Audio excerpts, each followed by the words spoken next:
I set this up so we may be live, we may not. Who knows? Hi, everyone. What do I say? I'm David Woods from Bruin Report Online, the UCLA site on the 24/7 Sports Network. And I'm Ryan Abraham from USCFootball.com, the USC site on the 24/7 Sports Network. And together, not in the same room, but we are still together. What we do is we make the podcast of champions. And what we do is talk Big Ten football. We're doing that. We're going to do it today. I am in the desert right now, so we're doing this a little bit differently. David has most of the responsibilities, and I can't believe we're actually doing this, because if I have to hand him responsibilities, the show usually doesn't happen. But David, congrats to you. If it's working, that's great. I feel like I'm looking at the YouTube right now. We are live. I feel like a passenger princess. This is amazing. Like, instead of me running everything, I can just sit here, drink my water, and talk about Big Ten football. It's great. It's beautiful. We're excited. The reason for the delay in the show is because of the continuous shit show that is UCLA football. But here we are now. We are live. We are live. And we want to hear from you. I think we have a lot of questions, David. Big10cast@gmail.com is the email. You can call or text us at 424-532-0678. Tweet us at B1G Podcast. And if you want to listen to the podcast, we're live on YouTube, which is awesome, the Podcast of Champions. But on Apple and Spotify, those are the main places people get the Podcast of Champions. You can leave us a 5-star rating on either one of those platforms. Spotify actually makes you listen to it. On Apple, you can leave us a review. And on Spotify, you can comment on the latest episodes. And we have some comments, but do we have any new reviews, David? We don't, because you're trying to divide and conquer our audience and try to convert them to Spotify for some God knows what nefarious likely reason. I know, they know, the only place to leave a review is on iTunes, Apple iTunes. iTunes doesn't even exist anymore. Yeah, it sure does. It sure does. It's just rebranded, okay? But I'm not here to follow their corporate mandates, okay? It's iTunes. We got Nick. He left a comment on our last episode. Truly the most mediocre and beautiful podcast on Spotify. Spotify, as our intrepid hosts have previously declared, is the only conduit that delivers the content we so desperately need. Does Signetti kill? Does he know the score? These questions and little else are unanswered by the host that love their jobs, and as much as Jeff and Rob make it their primary goal to fill Spotify with their dulcet tones. In other words, love the podcast. Great work, guys. Now time to stop commenting before I run out of care. Nice. So I think we're going to have to send Nick a Trader Joe's gift card. Because you're encouraging them to post on Spotify. I'm just saying, there's like 5 of them from the last episode. Which has almost no value for us whatsoever. Year of the Horse says there's a dozen of us. And Ro Murphy, we are Spotify fans. We are loud and we are proud. Jeff thinks he can stop us, but we will remain. This platform has always been the superior one, and Apple Podcast is yesterday's platform. I've been listening on Spotify since day one. Do you hear the people sing, Jeff? It's a podcast platform revolution. Do you hear the people sing? I think we said Ro Murphy a gift card too. Oh wow! I think we may have we have money coming in. Cha-ching! No way. But we also have it twice, which makes me think there was an error made from Grant. Do we get the money error? I think so. I think Grant. Perfect. I think you've given us $10. If that's okay, Grant. That's great. Thank you. Grant says, listening while I can on the plane ride to DC to watch my Huskies take on the Terps. Go Dogs! Go Dogs. Love it. Thank you, Grant. You're the man. He says, whoops, I sent 2 super chats. You can thank me and thank poor reception in the air for making me do it twice. Appreciate you, Grant. That is the most on-brand super chat for this show I think we've ever received. I accidentally thanked you twice. Yes. No, I appreciate it. Yeah, we have no iTunes. No new iTunes reviews. Wow, Spotify's crushing it. I know. And I don't even listen on Spotify. I just was trying to make people aware that there's another platform. It's not like I'm not shilling for it. He's getting paid by Spotify. He's not telling you that, but he's getting paid by Spotify. No, I wish I was. That would be several $1 million a year. You know who does pay us though? Those people in MyBookie. Right, baby. I know we have a lot of NFL fans here, and maybe you go to MyBookie to do some betting, but you don't have to wait till Sunday. You can bet on the Big Ten. You can bet on the Saturdays. You're missing half the fun if you don't get in on the action. I know everyone does their fantasy and stuff for the NFL, but you want to get in there for Big Ten football. There's so many fun games. Now, you don't want to listen to our picks because the last 2 weeks have been absolute dog crap, but it's cooking. There's upsets, there's blowouts, there's weird covers. MyBookie lets you hit it all. Game lines, player props, and more. Everything you need before the pros even kick off. When Sunday rolls around, you're already up. Get into your NFL picks at that point. MyBookie's got it all under one roof. You can win big on the NFL's Super Contest and Survivor Pools. And if you're new to MyBookie, use our promo code POC. Any bet you choose, up to 500 big ones, is fully covered. Make your play, and if it doesn't hit, you get it right back when you opt in using our Bet Back bonus token. MyBookie, where bettors win together, because bragging's good, but cashing in is better. And I actually got an email, Dave, from one of our listeners who I guess they didn't get the Bet Back bonus token. I made sure with MyBookie, I think there was an error. So email us if there was any kind of problems, but they should have it fixed now. So go check out MyBookie and the promo code's POC. Bet Back bonus, baby. Go check it out. I do like that. You can make a big bet. And I just like saying it. It does. Yeah, it's kind of weird to say. Can I say something real quick? Like, I was looking at my phone for that Spotify thing, and my eyes are getting bad, like for the reading stuff. It was hard to read. Like there were some thesaurus words in there, so it was not. You need the reading glasses. You need reading glasses, buddy. I think I'm gonna have to at some point. Or God, that was tough. I'm gonna probably read. You got to change the font on your phone too. I could. Yeah, I haven't done that either. I could. Yeah, it was really small, like on the Spotify. You got to change it. You got to change it. I'm gonna read the emails that we get. We got a lot of emails on the phone too, so we'll see what happens there. Well, I don't have my board here because I'm at my place out in the Palm Springs area, so we can't do all the fun. So David has to do a lot of work. I know. I don't know if we can roundup. Like I said, our picks were hot garbage. We are still tied.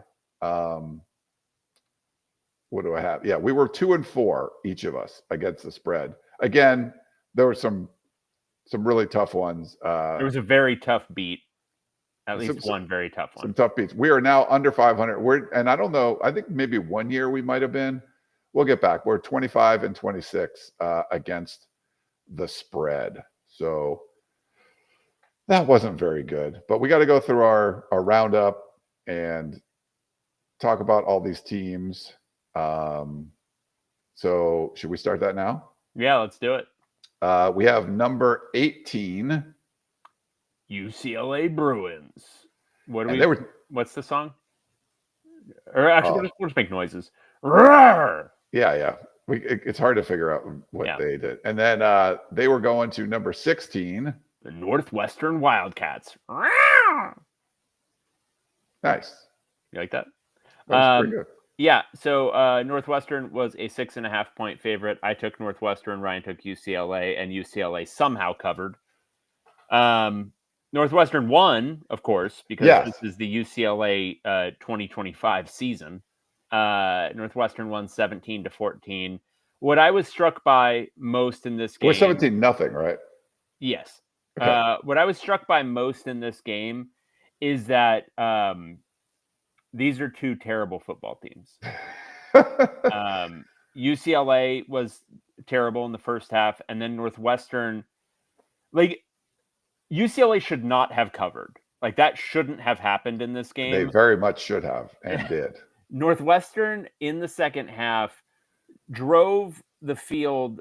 So in the third quarter, they drove 10 plays, 38 yards, and then punted on 4th and 10 from the UCLA 37.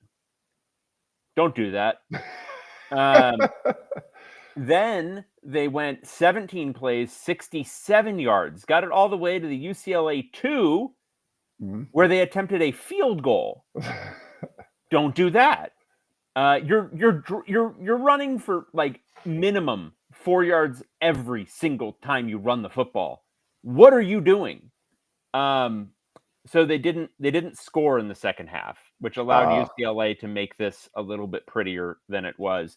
But I think what I took away from that experience, the experience of watching this game, which was truly a capital letter experience, is that both teams are terrible. and I'm going to give Tim Skipper his props. He's an interim coach. We're not judging the coaching at UCLA.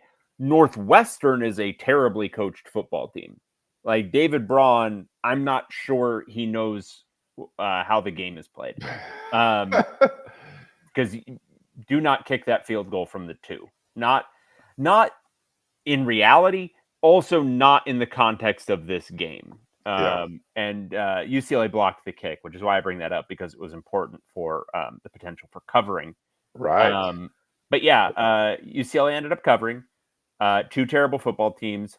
Probably the last reasonable chance for a UCLA win this year. So I think punting from the 37 makes sense. I mean, you could get 17 yards of field position, Dave. Like, that's exactly what they got, because they did then punt it into the end zone. So crazy. Yeah, a couple bad football teams. I got to try to do a little iPad with this because this was the second window. I was back in Illinois for this one. But yeah, I was just kind of watching, and I'm like, we're not going to cover this one. But UCLA came through. I figured they'd have a little fight, and I didn't think Northwestern was that good. We got them at 16. We'll see. They could move down. I think that the bottom 3, it could be a lot of fun. Now UCLA's, I think, pretty locked up, especially because they just, lost to Northwestern. But who knows? We could see something weird happen. But that 16-17 battle could be a good one, because number 17 is 17. Wisconsin Badgers. I did a facial expression for those watching at home. Nice. They were on bye. That's actually, I was doing a beaver. What is a badger? What does a badger do? Oh, sorry, I screwed this up. Badger, badger, badger, badger, Yes. badger, badger, badger, badger, badger, badger, badger, badger, snake. It's a snake. Oh, it's a snake. Oh, you added the snake part. Yeah. Yeah, you forgot your own bit. I know, dude. I don't know. I'm operating on very little. That's okay. Yeah. We got number 15. Number 15, Rutgers Scarlet Knights. I'm red. Taking on who? Number 12. The Minnesota Golden Gophers. I'm golden. Eat up your lawn. So this was a 31-28 Minnesota win over Rutgers. In this game, sir, I picked Rutgers under the assumption that both teams are kind of booty, and you don't allow too many points in a booty game. And 4.5 was far too many. You, a moron, you took Minnesota. They didn't cover the 4.5. Well, they win by 3. Yeah, and so I nailed this one. Yeah. I walked away from this one thinking again that both teams are just kind of booty. I thought actually, like, offensively, they were better than expected. Rutgers, between Antoine Raymond and Ethan Kalikmanis, they looked okay, but they couldn't stop anything. Drake Lindsay looked really good for Minnesota, but I think both these defenses are just not great. Yeah.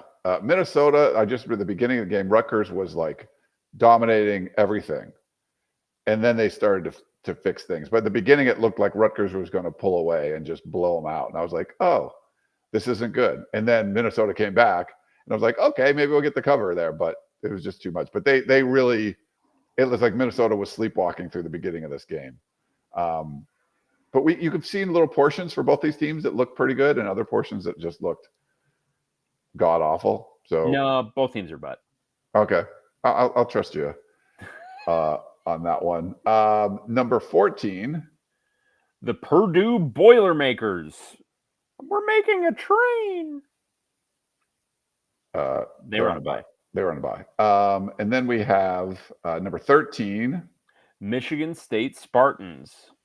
I don't know. We're trying to conquer Troy. I don't know. What do Spartans do? Did you adjust the power rankings at all? No, not at all. Okay. Well, let me know if you don't like these, because again, I had to do these. All right. They were also on a bye. Yeah. Number 12, Minnesota, we talked about. Number 11, Nebraska Cornhuskers. We're planting corn. They were on a bye. They were on a bye too. Okay. Then we have number 10, USC Trojans. And they were on the road taking on now number 5. The Illinois Illini. Ryan. Yes. Did USC win this football game? They did not. What time zone did it take place in? It was in the Central. Hey! That's not Eastern. USC did not look good. Hey, but here's the thing. Obviously, it was very unfair circumstances because they had to play in another time zone, right? At 9 a.m. After playing in a different time zone the previous week. That's a rare circumstance that could not have been foreseen at any point when anybody, say, like a particular school was thinking about making the move and blowing up a historic league and going to the Big Ten, right? Yeah, I mean, USC just followed UCLA. They obviously probably shouldn't have followed their lead. Like, you simply could not have imagined a circumstance like this where you might play a night game in the West Coast and then a morning game the next week in Big Ten country. Yeah, we both got this wrong. We thought USC had looked really good. The offense for USC is still elite. Jade Mayava, Bill Connolly has him as the number 1 ranked quarterback in the country. Mekhi Lemon leads the nation in receiving yards. Like, their offense looks super elite. I mean, so if you had to put a fraction to it, right? Like just a fraction. Relative to how many Indiana scored against Illinois last week, like what was it? Like was it like if you just had to assign like just like one of those basic fractions, like a quarter or 2/3, like was it where was it on that fraction? In the half area. In the half range, like 1/2, right? Yes. Got it. So they're elite, 50% as good as Indiana. Well, that's a little different story, but yes. Okay, I'm just trying to get our terminology, our base assumptions correct. Yes, they have some elite players on there. They don't really punt. They punted once in this game. Yeah. They did turn the ball over a couple times, but the issue was David on defense got really bad. So that Indiana team you mentioned sacked Luke Altmaier 9 times. USC comes in the game leading the nation in sacks. They got 1 from a corner blitz. Illinois just pushed them around up front, and the defense couldn't stop anything. If you had to put a multiplier on it, right? Like they were X times as bad as Indiana's defense as last week, right? So Indiana gave up 10 points. So if you were to apply a multiplier to USC's defense, what would you like? Over 3, yeah. Actually, it's pretty easy. It's 3.4. Yeah. Because they gave up 34 points. 34 points. It was not good. There was a few people that cover USC, not really, that were doing this food poisoning gate. They did, Kamari Ramsey, they're probably the best defender, didn't play. He was up sick with food poisoning, and then there were some rumors that the whole team was sick, and Lincoln Riley came out and said that wasn't the case. A couple guys were not feeling well, but Ramsey was the only guy out. That's not the reason. Do you think they were sick in like actuality, or were they just sick and disgusted with the unfair treatment from the Big Ten to have the temerity to schedule a game 7 days after their previous game at a time that was different? The 9 a.m. Were they just sickened by obviously the unfair treatment? I don't think that was it. I think there was actual food poisoning going on, but it was not some widespread thing. But they looked like crap. That the defense, it's kind of like 2022, where the offense can just score a lot and the defense looks crappy. I think now we're how many years into the Danton Lynn era at USC? It's year 2. Yeah. So obviously, like the positive effects of UCLA are starting to wear off on him. And I think I texted you like the UCLA stink is still on. No, I think actually if we're going by historical patterns, this is the Lincoln Riley stink slowly being applied to him. Like could be. This is the application of the Lincoln Riley dog shit smeared all over the face. But Illinois, you got to give credit, bounce back. Like obviously, I mean, one of the most humiliating losses like we've seen in the Big Ten, and it came back and played tough, way tough. You don't want to lose twice, and Illinois made sure they didn't do that. So We got the Illini way up at number 5. I don't know. Do you think they should be that high, or it's tough with it's the fine. Indiana? The Big Ten after the top 4-ish is kind of a big drop off. USC, I will note this for those who have found Lincoln Riley to be an inordinate dum-dum for many, many years, yours truly. One thing he did in this game signals to me that he is maybe not as stupid anymore as he used to be. When they scored to go down by 8, 31-23, they went for 2, which is the advanced math way of doing things, which has not been Lincoln Riley's way. They clearly a little bit of a change there to optimize efficiency, optimize winning outcomes. So, if you're looking for those little indicators, obviously they lost the game, but Lincoln Riley, not as stupid as he used to be. Yeah, there's something there. All right, number 9, we've got Iowa Hawkeyes. And they were hosting number 3, Indiana Hoosiers. Indiana won 20-15. You want to talk about fractions, David? Like what's Indiana's fractions? Dude, we got this wrong. Indiana got Iowa'd so hard in this game. Like an absurd final score. 20-15.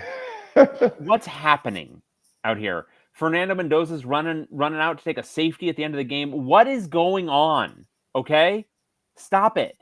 Now, we had the line of 7.5, but some people had it at 6.5, and that mattered at the end of this game. It should have been 20-13.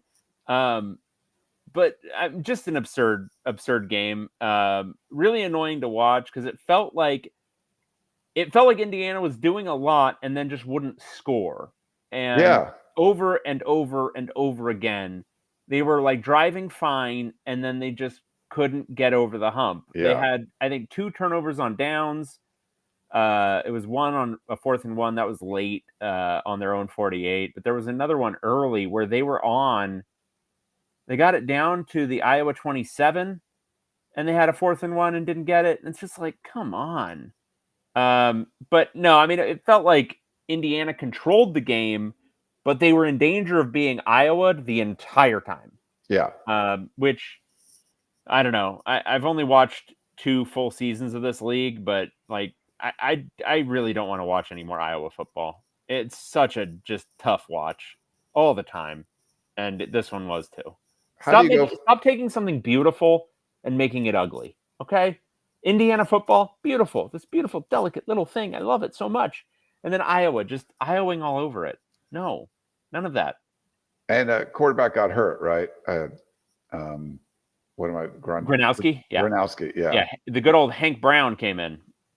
Oh, Hank Brown, nice. How does Indiana go from scoring 63 to scoring 20? They had to play Iowa. We felt the best about our picks for the Iowa game, Indiana game, and USC, Illinois. And Illinois looked completely different than that Indiana game, and Indiana looked completely different from that game. So both teams looked whatever. Maybe that game was an anomaly, but nothing fed over. I think my bookie asked me for our 2 top picks, and I gave them those 2. We got them both wrong. So that's beautiful. I love it. Good for us. Yeah, we're good at what we do. Number 8, Maryland Terrapins. They run it by. Yeah, I don't know if we should have them up that high. They haven't lost yet. Haven't really played tough opponents yet, but we'll see. I mean, a young freshman quarterback. We'll see after this week. But we got number 7, Washington Huskies.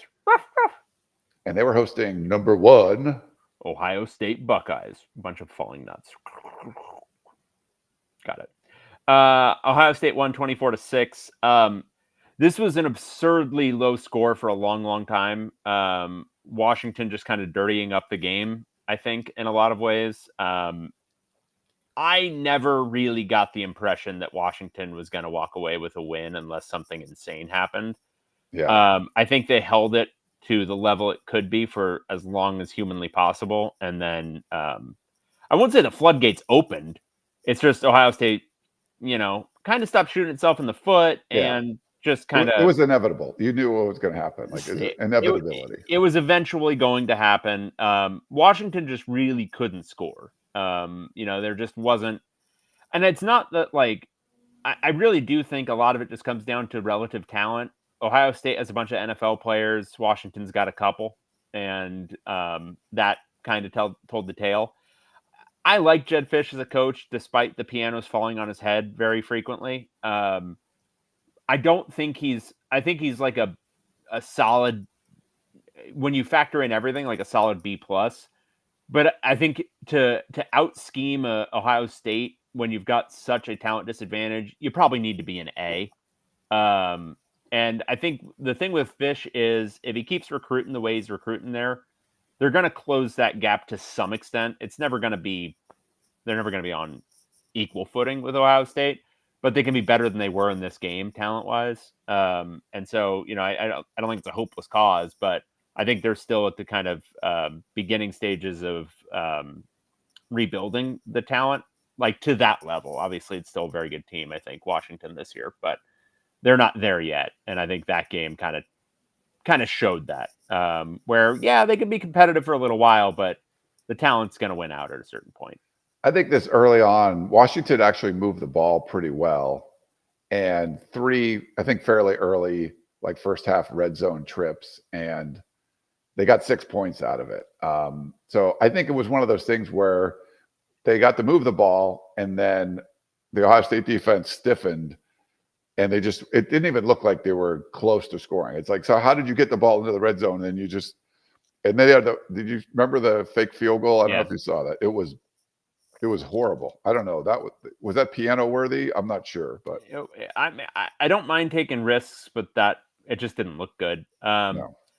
Yeah, I mean, I would say so the other thing is, I think Ohio State's red zone defense is once again very, very good. And it was like the best and elite, like most elite part of that very elite team last year. So I think there is something where, like, on that fake field goal, I mean, where were they placed at that moment? I think they were at the Ohio State 27. Does that sound right? I think so. It was like a 4th and 14. I think they're thinking, well, if we can score from here, like if you can score from outside the 20 and score, I think that's what you're trying to do against Ohio State, because the closer you get, it's almost like the harder it gets. But it was very poor execution on that fake field goal. But Ohio State still looking good. We still have them number 1. Then we had number 6. Michigan Wolverines. And they were on a bye. Oh, yeah, they were on a bye. We already talked about Illinois, and the last game we need to talk about, number 4. Penn State Nittany Lions. And number 2. The Oregon Ducks. Quack, quack, quack, quack, quack, quack. I'd be willing to put Oregon number 1. Good. Yeah. Dan Lanning, man, he's the picture for this week's show because he looked like a fully insane, and maybe some other things that you might want to call him after the game. This was, I think, a sneakily dominant performance from Oregon. They won in overtime, 30-24. Double overtime. Yeah, and they could have lost. Because they went for 2, missed it, and if Penn State had not immediately then thrown an interception and scored and made 2, they would have won. But Oregon, I thought, was the far, far better team in this game. They were consistently able to drive. I don't think, I could be wrong, I don't think they went 3 and out once. It was at the very end of the game. They went 4 plays, 3 yards, but that was just because they were trying to kill the clock to get to overtime. And they were shutting down Penn State a lot early. Penn State finally got some things going in the second half. I saw, like, the announcers were saying it, and then people on Twitter were saying it. It's like they need to be down or need to be in a struggle fest for them to finally open up the offense. And you could almost see it in real time where, like, oh, okay, suddenly they can take shots and they can do things downfield and they can throw the ball. But it's like they've just got this governor on the offense for, like, where they're just trying to control the game and, like, I don't know, run the ball excessively. But Oregon, even early on, they turned it over on downs on the second drive. They went 32 yards.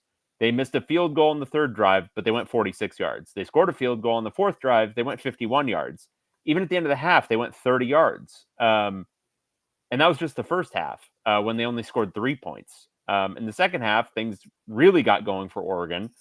I just thought they looked way better. I think Dante Moore, I had concerns coming into the game because we hadn't seen him in like this sort of environment. He looked amazing. He looked awesome against the defense that's going to try to trick you, going to try to do weird stuff. Looked really comfortable rolling out, looked really comfortable keeping his eyes up and downfield. Wasn't just immediately running the ball the way you might expect for a guy who hasn't had a ton of game reps at this point. Obviously, I think the tutelage he received in his 1 year at UCLA just paying major dividends at this point. UCLA product Dante Moore was just, I thought he was incredible in this game. Drew Aller definitely could have used the year at UCLA. Yes. At the working at the knee of Chip Kelly. Because he doesn't look very good. And his pick at the end was, I think it was a bad play call. I think it was a bad decision. They were running that thing into the short side. There wasn't a lot of room for him to even fit that throw in. But also, man, you can't throw that ball like that. You can't think that's open at that point. And it would have had to be to fit that one in, he would have had to throw it basically perfectly, and he did not. He did not throw that perfectly. But bad play call, bad execution, bad decision by him to ice the game on that pick. But the main thing I was struck by was I thought Oregon was pretty dominant in this one, and if things had gone just a little bit differently in the first half, where their drives didn't end in the way they did. I know it sounds kind of ridiculous, but they were driving the ball really well. If things had just gone a little bit more in their favor on a score perspective, this would have been a 10-point win on the road in a whiteout. Yeah, no, I agree. This is I got to watch this in Giordano's. We're getting some deep dish pizza after the game. Kind of a 2-hour drive back to Chicago. We were watching some in the car and then watching in the restaurant there. And man, that just the rock fight in the beginning was just weird. But I felt like Oregon's offense looked like a competent offense that was just facing a good defense. And on the Penn State side, it looked like you're calling plays to try to protect your veteran quarterback because you don't trust it just didn't feel right to me. And then their offensive line was getting abused by Oregon. Yeah, Oregon wasn't like bringing a ton of pressure. It was just man-on-man beats a lot in the run game. Like Penn State couldn't really run the ball. Which they got 2 great running backs. And to see, but I've had someone that came up to me that like not a big football fan that saw some of the stuff and asked me if like Landanning was on cocaine or something. And it was just like, what? And I'm like, I don't know. He's on something. I'm not sure what the heck's going on there. But the guy's a psycho, obviously.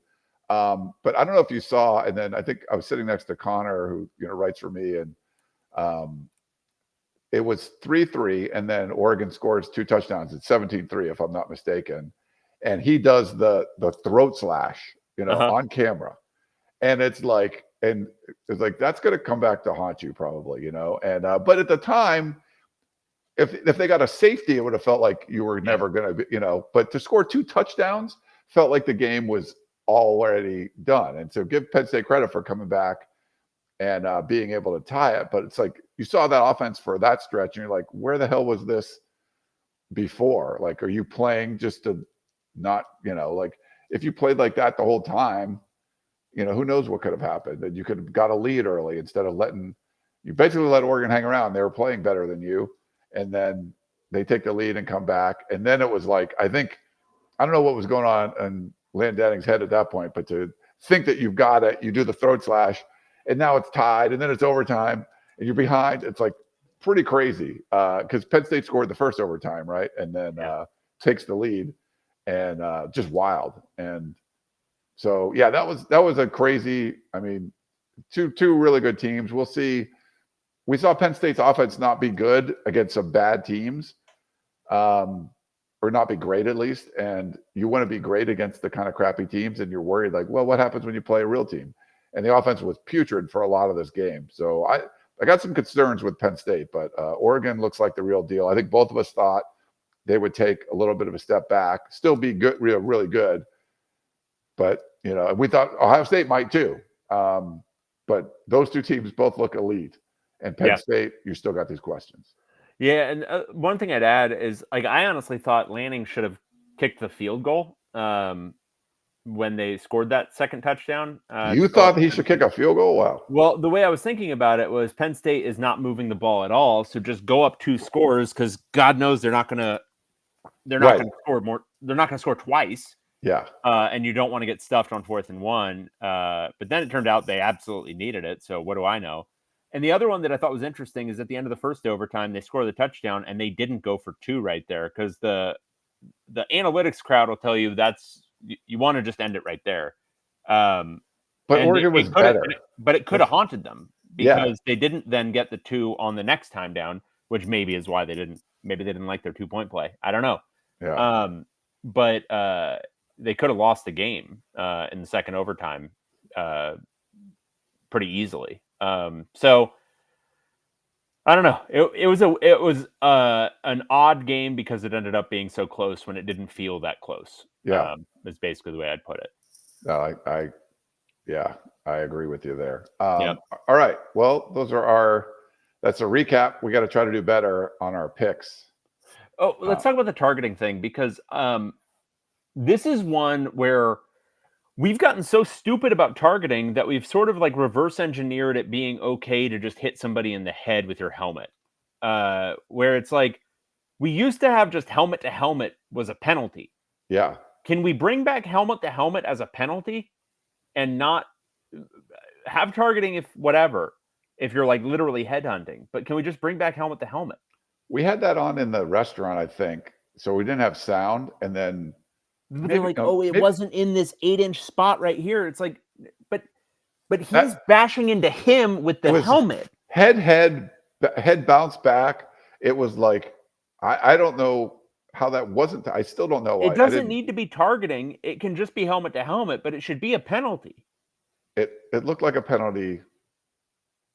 But we've gotten so into litigating whether or not it's this specific type of thing for targeting that I think we've actually made the game less safe because it's oh, no. Now everything that isn't this specific thing is fine. Right. It's not a penalty.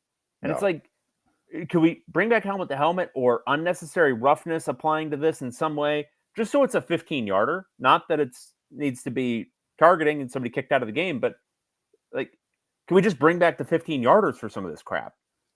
I think unnecessary roughness, one of the greatest penalties ever. That's just unnecessary roughness. Just hey, you're being a dick. Don't be a dick. Yeah. I don't know. I think we could easily get this back. But it's just, I think people have gotten, and frankly, targeting has gotten borderline politicized by people. It's oh, we're taking away, the what football really is. What are they supposed to aim at? It's okay, you don't want people kicked out of the game. That's fine. But can we just have 15-yarders again for this stuff? 15-yarders were good. They were fine. And stop hitting people in the head. You don't need to do it. It doesn't need to happen. It almost never needs to happen. No. Sorry, I'm going to plug this in here. Don't hit people in the head with your head. I get it. Good rule of thumb. All right, are you ready to pick some games? I was born ready to pick. We got to do better. I don't think we're going to, but yeah. A couple of 9 a.m.ers. First up, we've got where do we got them? Number 17. Wait, what? Oh, what are you doing? Week 6 picks. Oh, geez, I was looking at week 5. Sorry. 9 a.m. on Big Fox. Wisconsin, Badger at number 20, Michigan, Wolverines. Michigan is a 17.5-point home favorite over Wisconsin. I think Wisconsin is ass. Are they ass enough to lose by more than 18 points to Michigan? I kind of think so. I kind of think Michigan could hold them to 6 points in this game.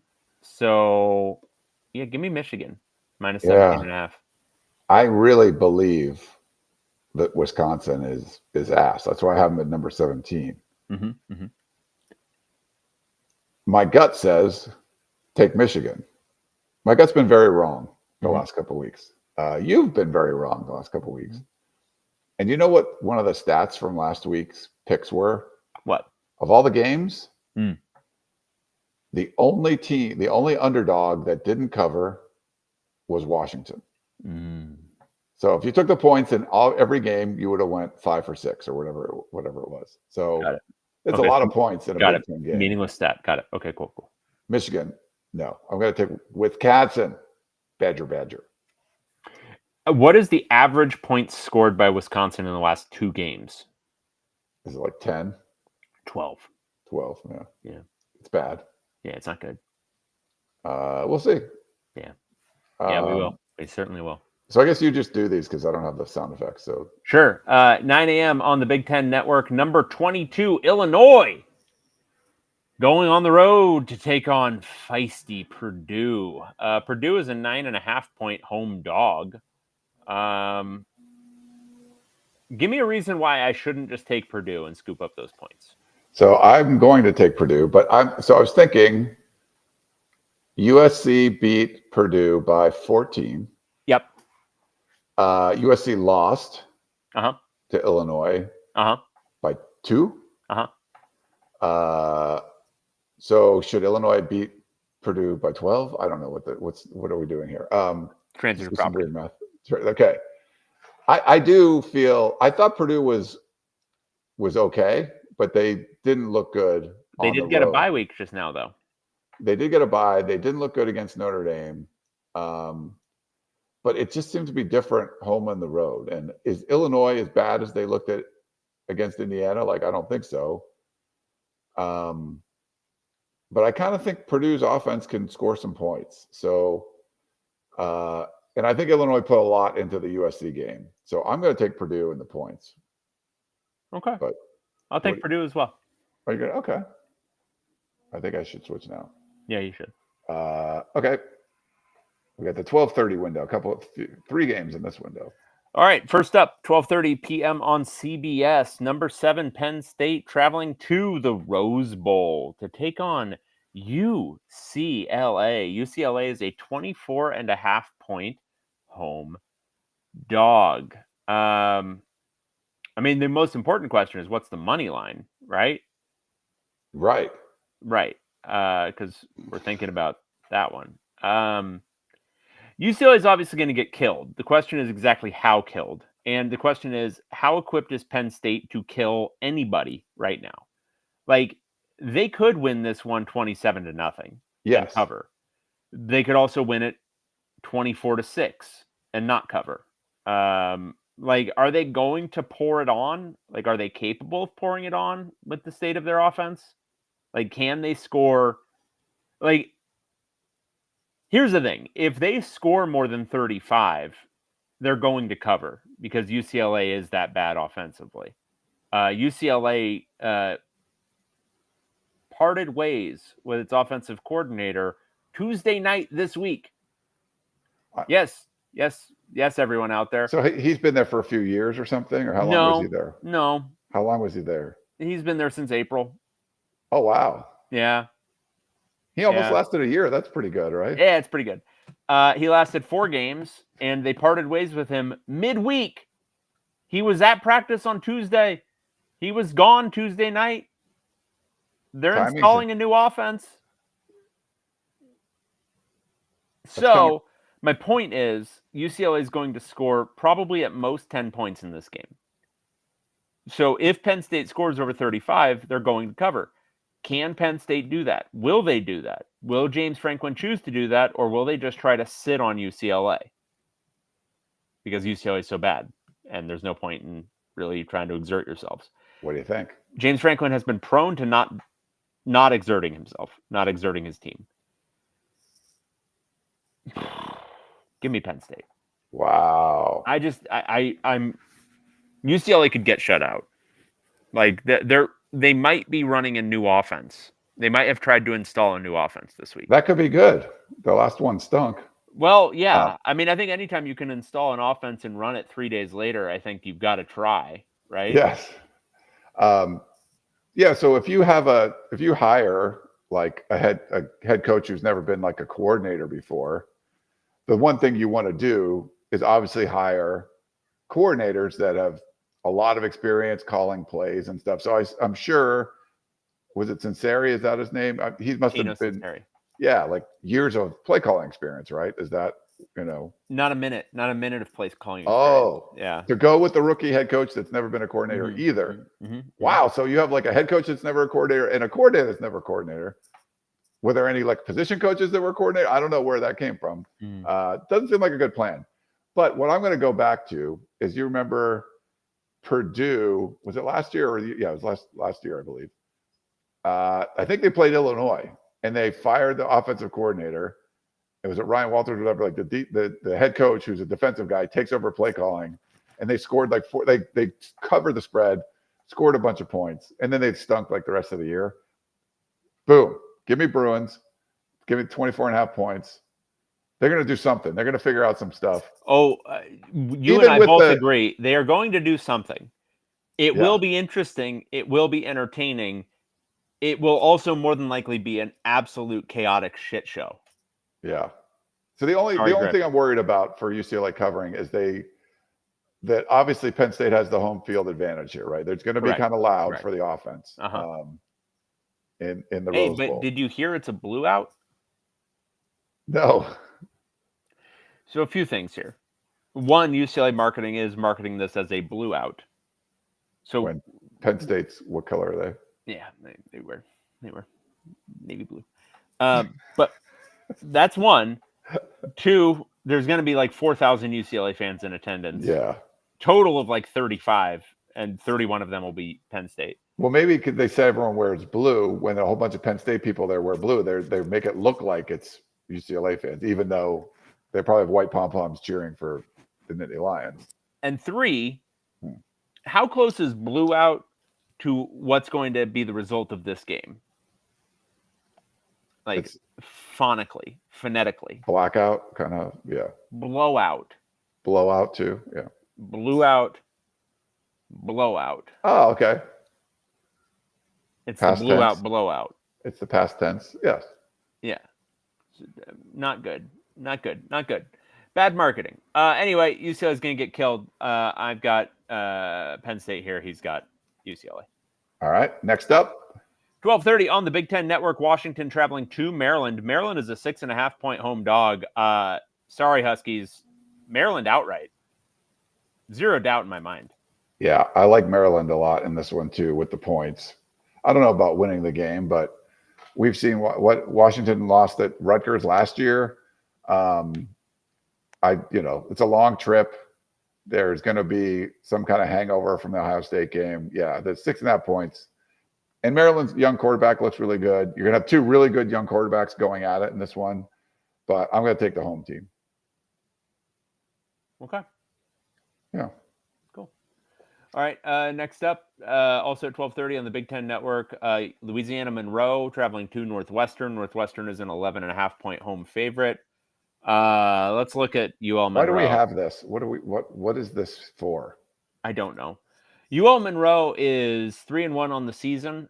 They have won games against St. Francis, UTEP, and Arkansas State. They lost 73-0 to Alabama on the road. I guess I'll take Northwestern. I don't know. I really don't, but I'll take Northwestern. I'm going to go with my theme of taking the points. Fair enough. They beat a UTEP. What is a UTEP? Who can say? They're probably better than UCLA. Probably. Who isn't? And I'm getting 11.5 points. Why the hell not? They lost to Alabama 73-0. What was it? Or who would they lose to? 73-0 to Alabama. Yeah. Okay. I don't think Northwestern's Alabama. I don't think they're that good. Fair. I don't know. Sorry, Griffin Dick, about Monroe, but give me Monroe. Hell yeah, baby. Yeah. All right, next up at 1 p.m. on FS1, Michigan State, the Fighting Aiden Childs, traveling to Nebraska.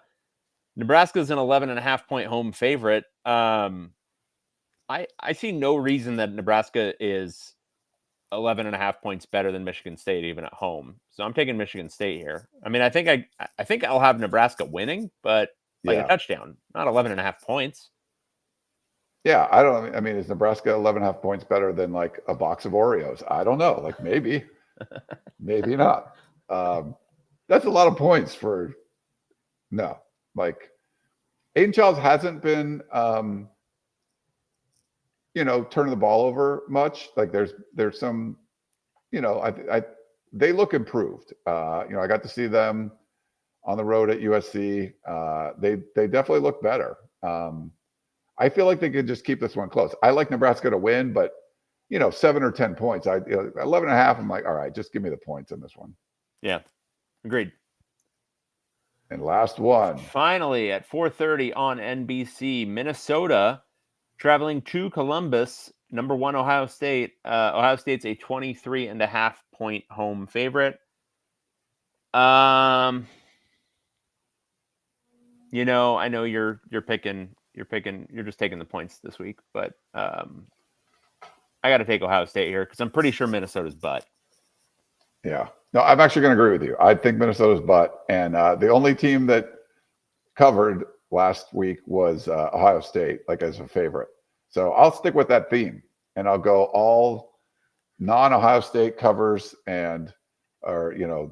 underdogs covering, and then just give me Ohio State because I do think Minnesota's not that good. You go on the road and I feel like Ohio State didn't get to play like their game as much as they wanted to on the road. There was just more like you're just trying to like get through this and survive and they pulled away and stuff. But I feel like then you can come home and sort of like stretch your legs a little bit and do all your Ohio State stuff, and Minnesota will just be the punching dummy. So yeah, I think Ohio State's going to cover this one. Yeah. Okay. Cool. Nice. Go team. Yay. So I guess we should take a break. Sure. We'll be back in a minute. Okay,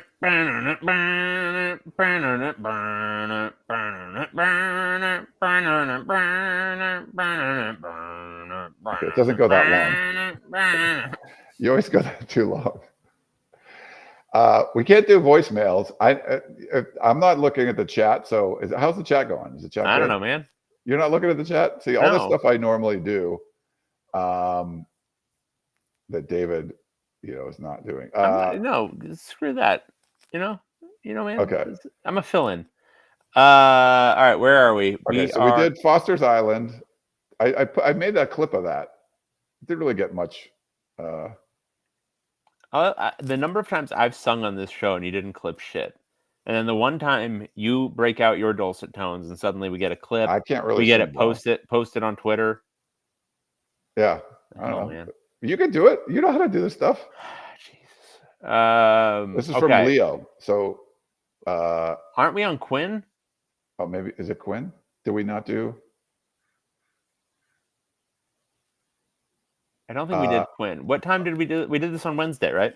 Yeah. So it's the Feldman one. That was the question for Dave. Is there a polite way to ask Bruce Feldman? No. That was this is after that. This is Quinn 07. It's the one that's subject line Feldman. Okay. Oh, Feldman. Dave, when does UCLA pull out the big guns to set the record straight on Chip's tenure?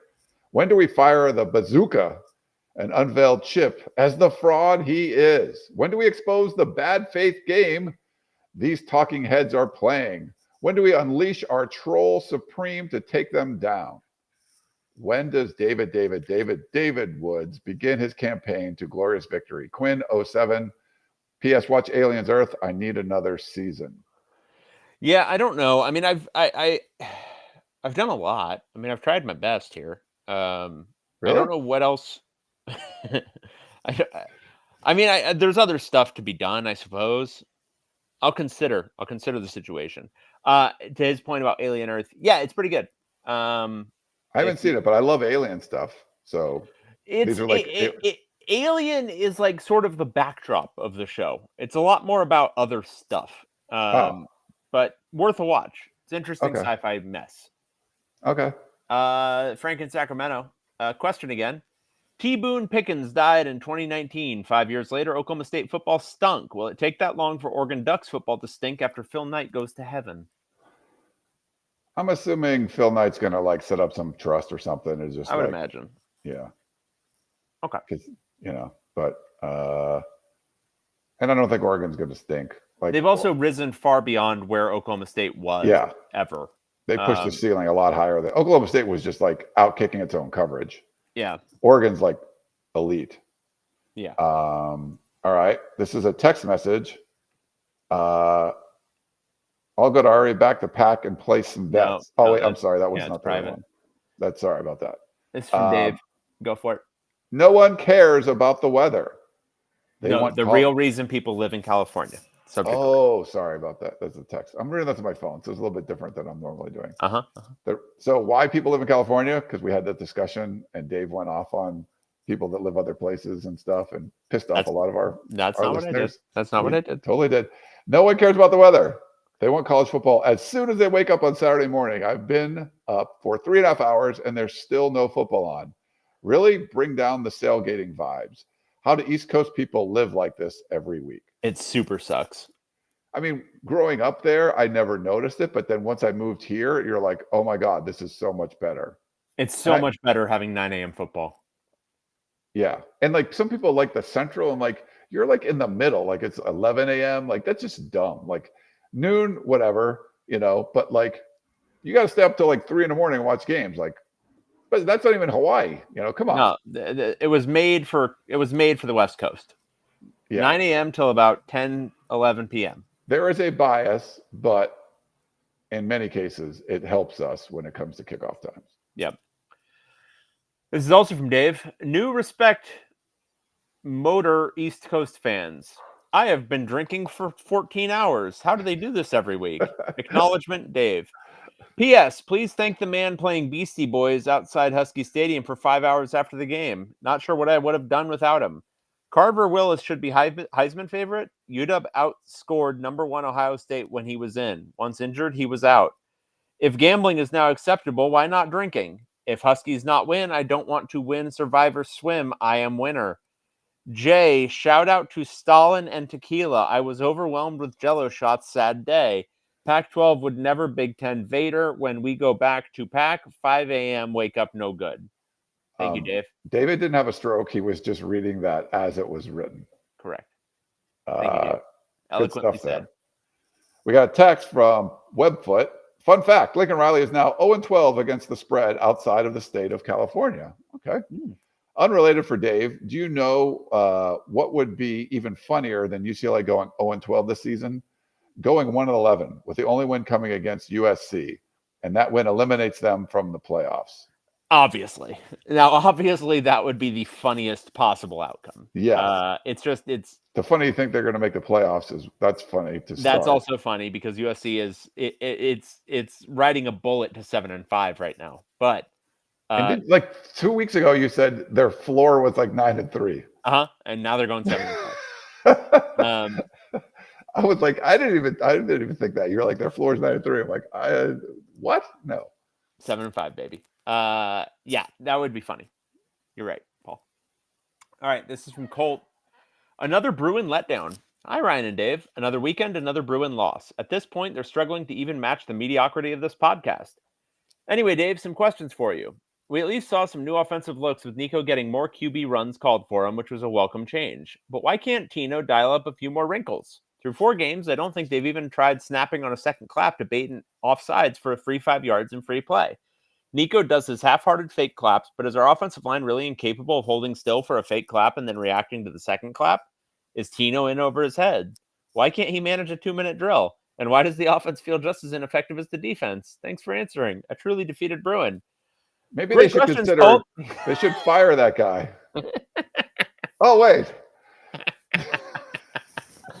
I will say the 2-minute drill that UCLA ran at the end of this game was the second worst 2-minute drill I've ever seen after the one they ran against New Mexico to end the first half. I think Tino, wherever he ends up, will need to do some learning about, like, what do you do on a 2-minute drill? What's the goal? Are you trying to score? Are you trying to eat the clock? There's just like, is tempo a thing? Does it exist? Do you use timeouts? What is a timeout? Like, these are questions that I think he needs to answer next job he has. Yes. Well, good stuff there. Thanks for that. Yeah. Pretty unfortunate email that you're just talking trash about a guy that got fired. So, I mean, he must feel terrible. Yeah. Colt. It's like kicking a man when he's down. He just got fired and you're like writing down about him. Mutually parted ways, Ryan. Mutually parted ways. Week 5 survivor pool results. I forgot to mention this at the beginning, but thanks again, Matthew, for doing this. So if you're putting your picks, if you're still alive, from 252, we are down to 32. 37 entered week 4 and 32 survived. No invalid submissions, which was great. And everybody that was eligible submitted. So there was no picks. So the winners, 32 winners, 19 picked Indiana, 10 picked Ohio State, 2 Northwestern, 1 Minnesota, and the losers, UCLA, of course. I think they've knocked out the majority of everybody, and then Washington. 1 person picked Washington. Okay. That seems a little aggressive. Yes. Yes. I mean, is that person playing chess and we were all playing checkers? But possibly. But yeah, so only 1 surviving player has not yet picked Maryland. Good for them. And there are 5 people left who have not yet taken Purdue, which could be a problem. There are now 2 teams still available to every surviving player: Penn State and UCLA. 4 people took a gamble on UCLA and they're going home. Seriously, people? So thank you, Matthew, for that. Beautiful. All right. Next up, we have West Texas Mike. Man, Ryan is angry. I haven't seen Ryan this frothing mad since the infamous Toa Lobendon shotgun snap against Cal. A snap that went over JT Daniels' head and bounced around wildly in the end zone before it was ultimately corralled for a safety. Cal Bears' 1-point win, breaking their 14-game losing streak to USC, was the lone black mark on Ryan's meticulously planned homecoming extravaganza, on the 50th anniversary of his graduation, no less. Such a humiliating loss by Clay Helton on the homecoming king's great day would not stand, as that's when Ryan finally called for Clay Helton's firing. Is the Illinois loss Lincoln Riley's wild-ass end zone snap? Also, yeah, the furtiveness about when USC was flying out shows that Lincoln Riley refuses to stop worrying about all the wrong things. Is this the final straw for Ryan Abraham? Are you ready on this here program to call for what we all know needs to happen? A Lincoln Riley extension. Well, first, thanks, West Texas Mike. So that was I was on the reunion committee for my 25th reunion for USC. I didn't remember. I remember they played Cal. I didn't remember there was a loss. I didn't remember that there was like some whatever happened. I don't remember that stuff. It's so funny when someone brings it up. I'm like, oh, okay, yeah, that was cool. I wouldn't say I went on a rant on our Tunnel Vision show.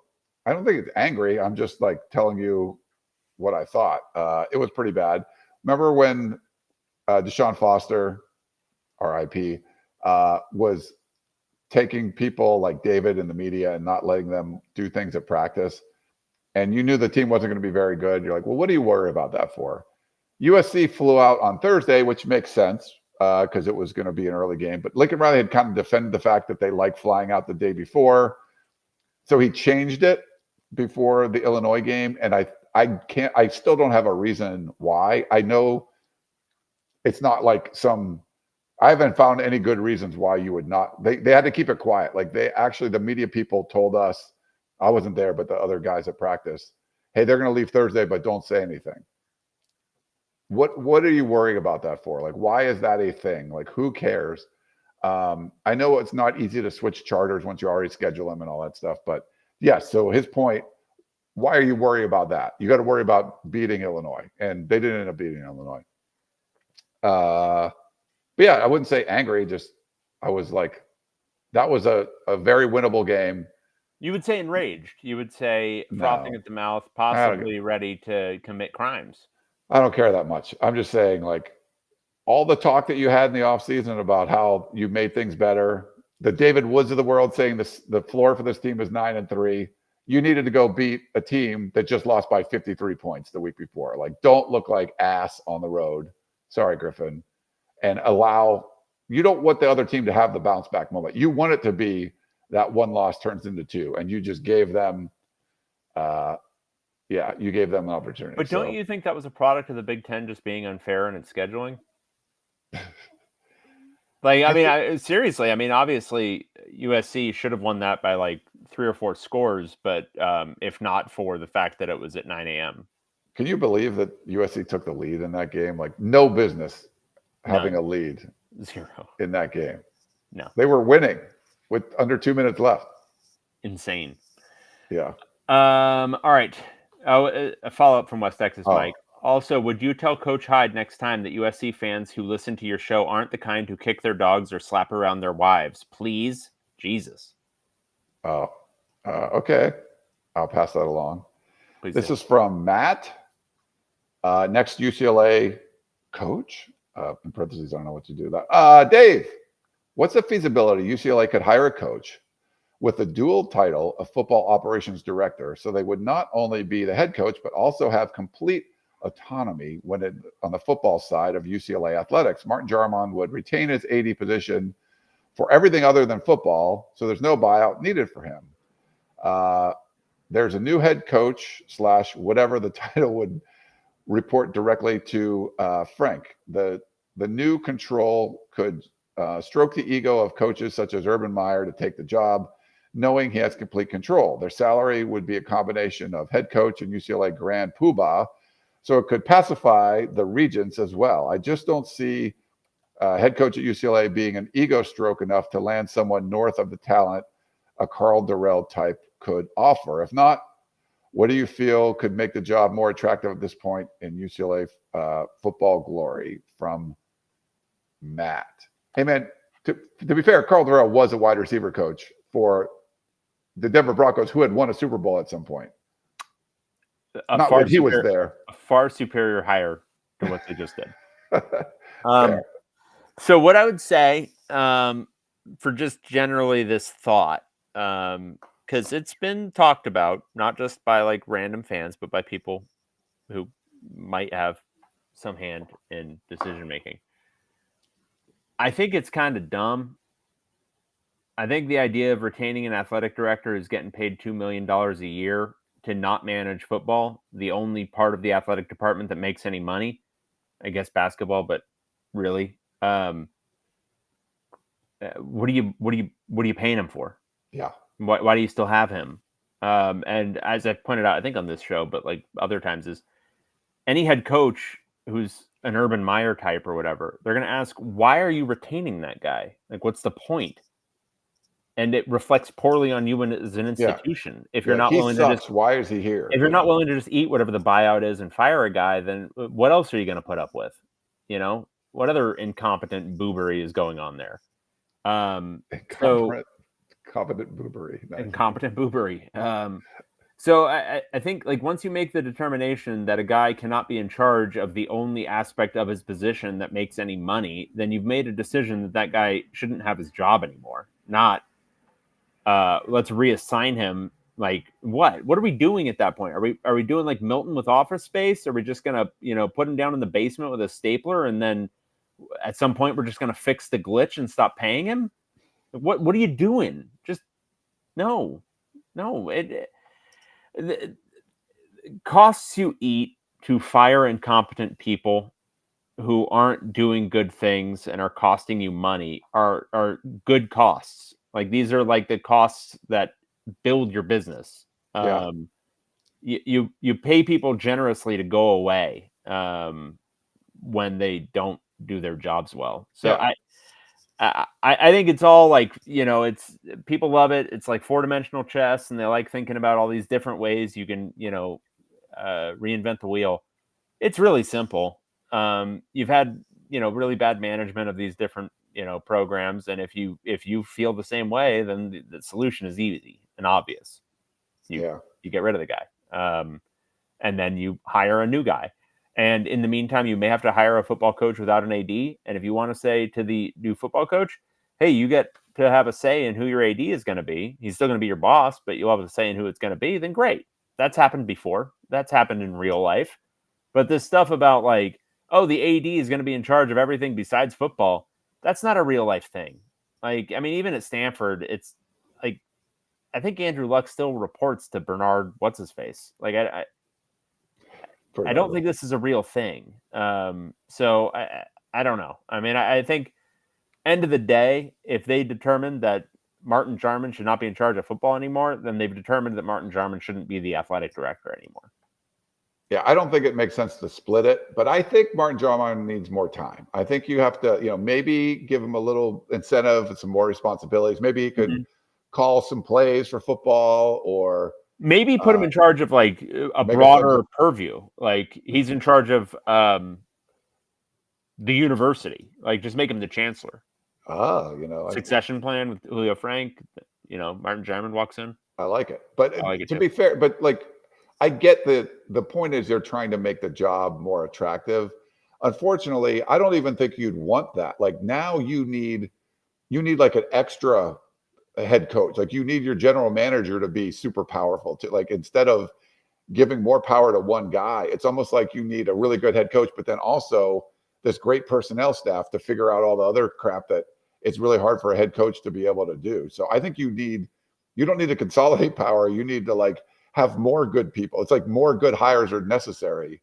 You can have a great head coach, and if you have a crappy personnel department that doesn't know if this kid comes in your office and said, UTEP offered me $1 million, and you're like, that's bullcrap, they didn't, or we need to keep you, we're going to pay you this. Like you have to figure all that stuff out now. Just retaining your own players and knowing which ones to let go if they're asking for too much, and knowing which ones that you need to overpay for.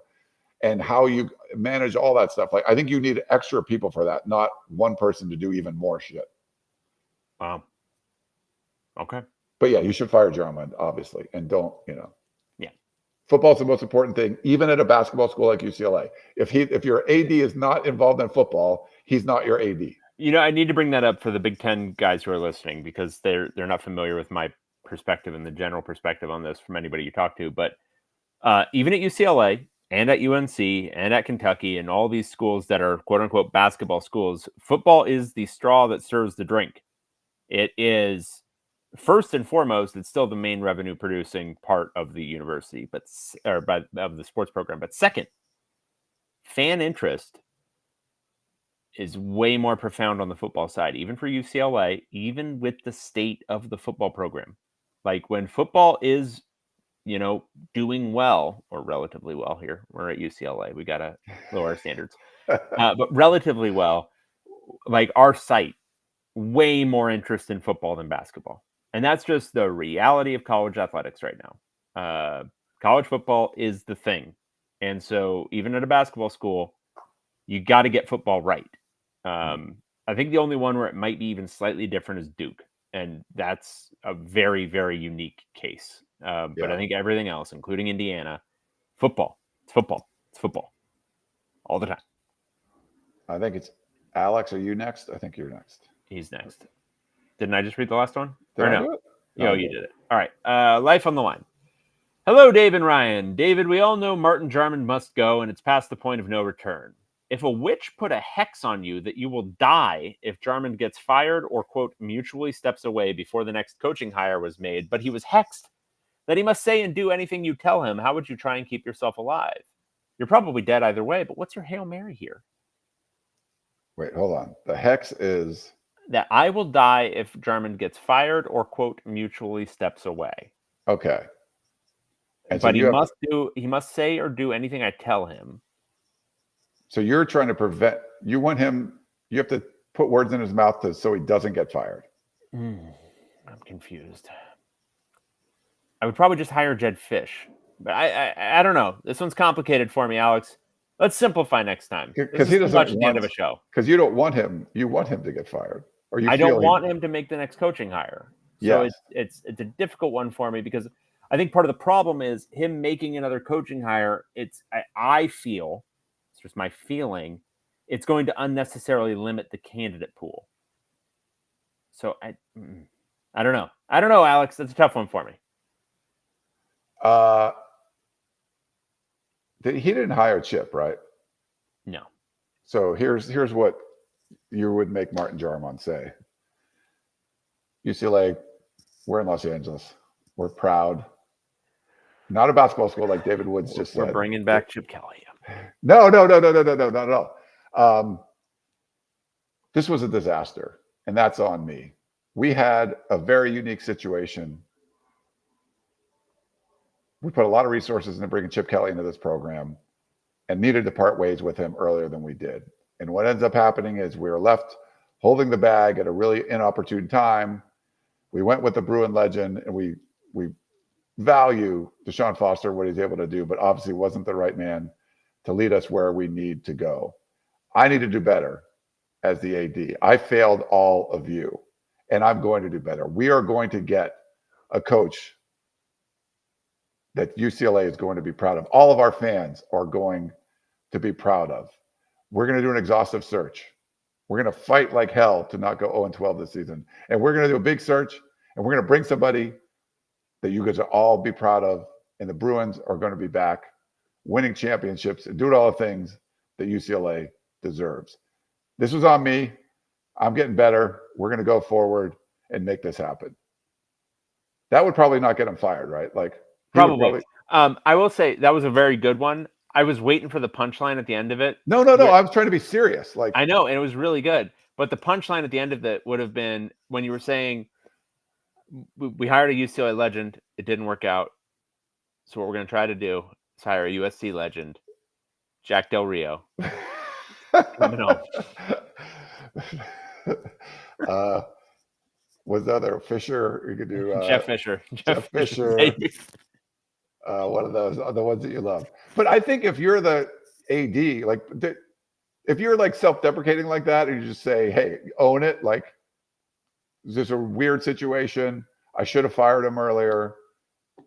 I think for his personality type, that would be akin to ego death. Like, I don't think he'd be able to do it. But if you want to keep your job, do you think that would help him keep his job? Like, if they're really thinking about firing him? 100%. I will say this to anybody, actually, in life. A little bit of admission of fault and a little bit of humility goes a long way. Yeah.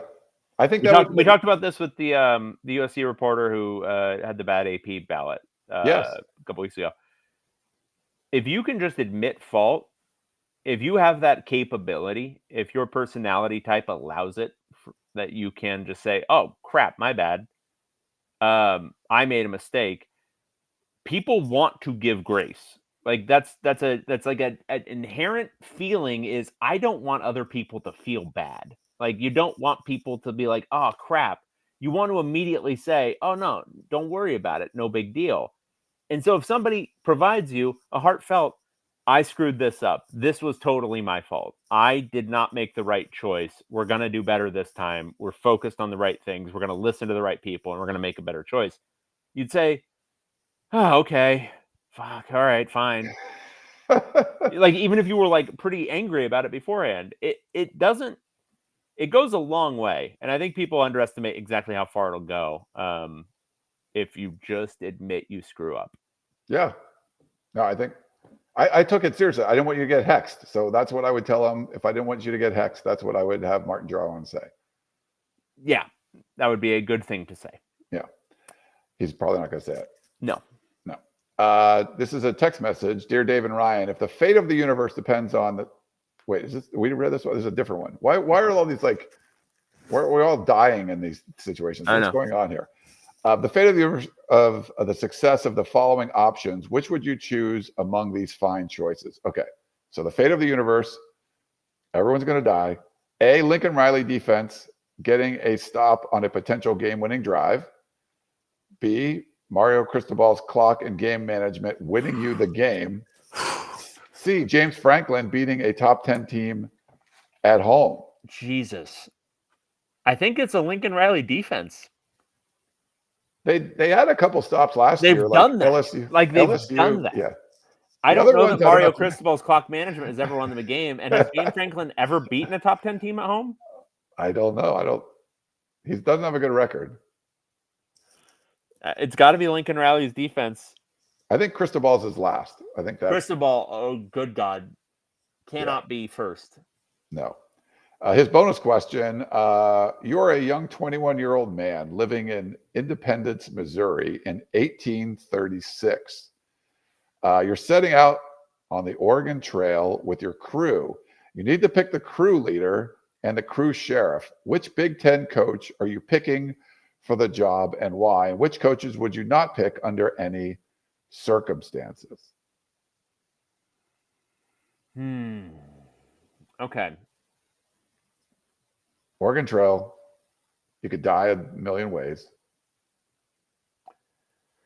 Probably crew need to be leader able to, and crew sheriff? I don't even know what a crew sheriff is. let's just do a crew leader. Yeah. This is a lot. All right. Obviously not Lincoln Riley. Obviously not the departed Deshaun Foster. I think obviously not Jed Fish. Dan Lanning? Potential. I mean, he could be like the crew sheriff, I think. Correct. So he's Kirk Ferentz. As a leader, he seems like somebody who was on the Oregon Trail. Matt Rule, no. Kirk Ferentz is like, he would be up there, I think, because Kirk it's like Cignetti? He could be the sheriff too, I think. Yeah. I don't know if you want those guys leading, because then you'll be like, let's attack all those Indians. Like, maybe we can just let those ones go. Like, they're friendly to us. No, we're attacking them all. Brett?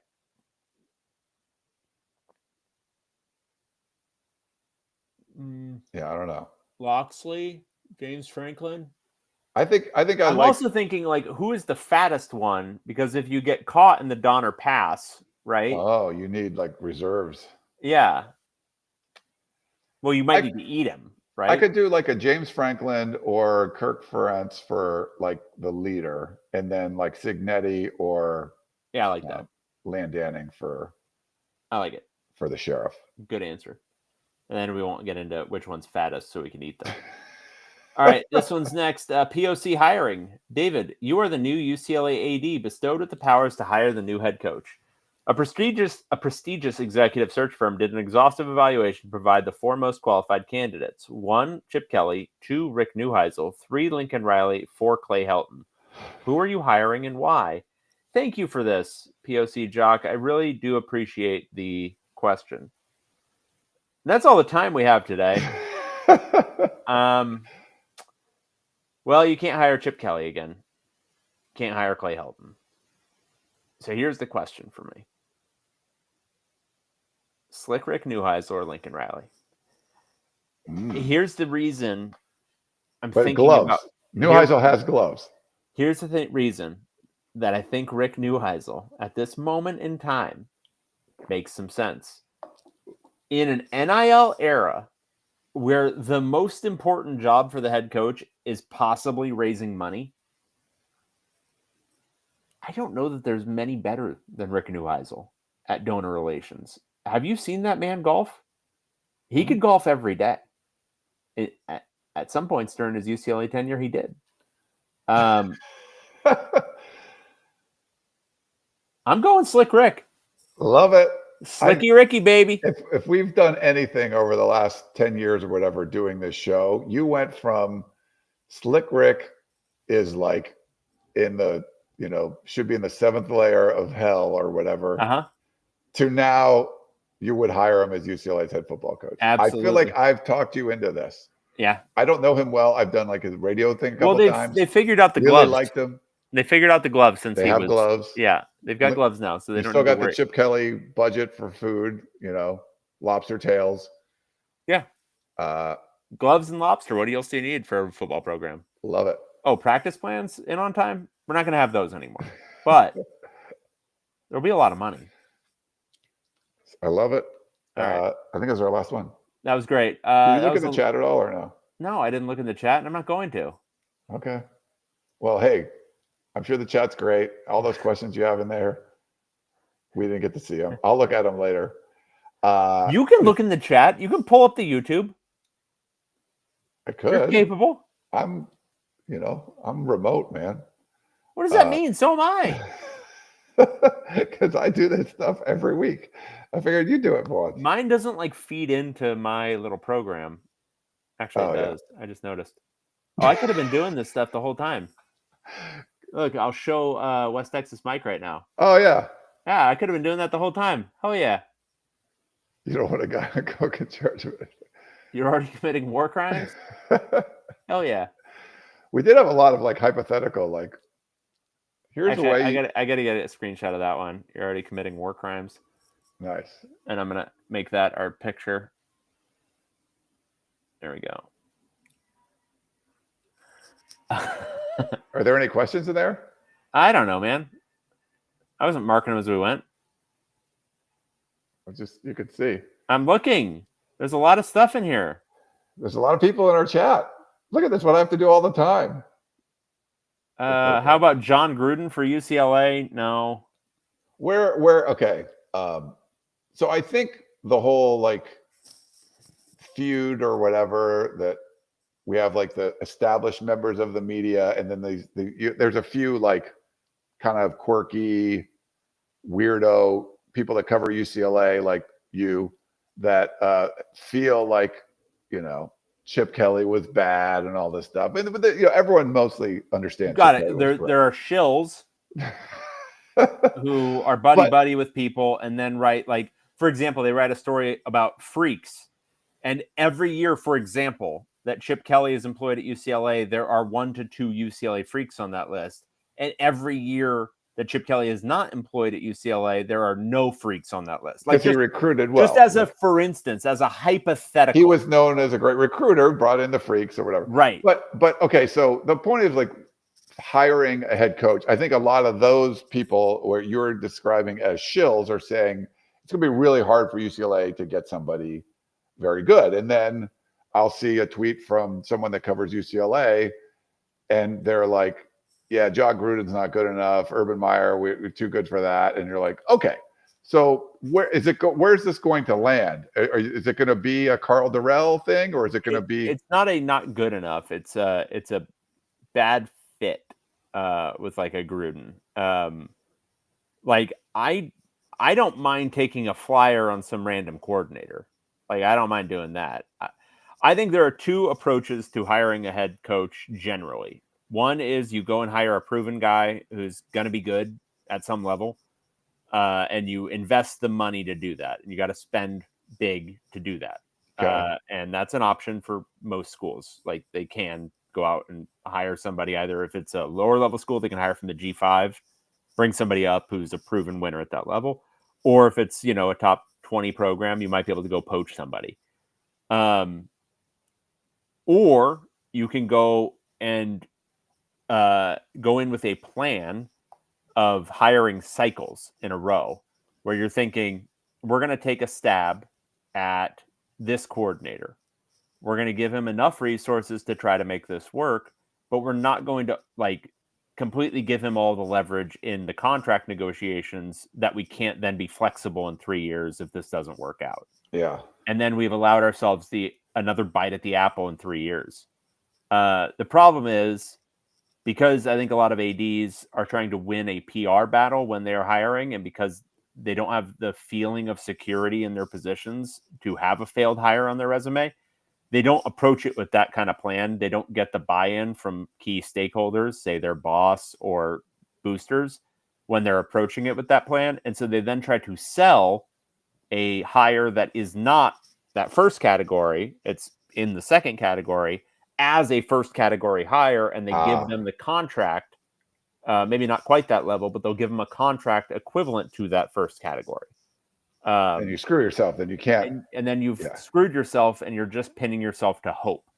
What I would like UCLA to do is, if they can't go and get a sitting head coach, if they can't invest the money to do so, and they can't put an enticing package together, to go try to poach Jed Fish or Jonathan Smith or one of these, guys who's, if they had fired Chip Kelly on time, they would have had a really good shot at in November of 2023. But if they can't go and poach one of those guys, then create flexibility for yourself. Hire a coordinator and have some built-in flexibility with your contract that you create for them. What about like Indiana? You get like a James Madison, so like a lower division. And that would be another one. Like if you go identify a really good G5 head coach, I think that goes in the first category. Like if they're a G5 head coach who's really good, pay him well. I mean, you don't have to pay him like to pry Jed Fish out of Washington. You'd have to pay a big buyout and probably a sizable contract. I don't think you need to pay Curt Cignetti or the equivalent of Curt Cignetti $10 million a year to go to Indiana. I mean, I don't know what they paid him, but it wasn't that. Yeah. You can go find that guy too. I'm just saying that's in one bucket, and then the other bucket is coordinator level hires. Okay, so you don't think John Gruden's good enough? All right, that's cool. I got Correct. it. Correct. All right, I think that was about it. I don't think there were any other major questions here. Well, good stuff. Thanks everyone for tuning in. A little bit different show, but we'll try to do better on our picks.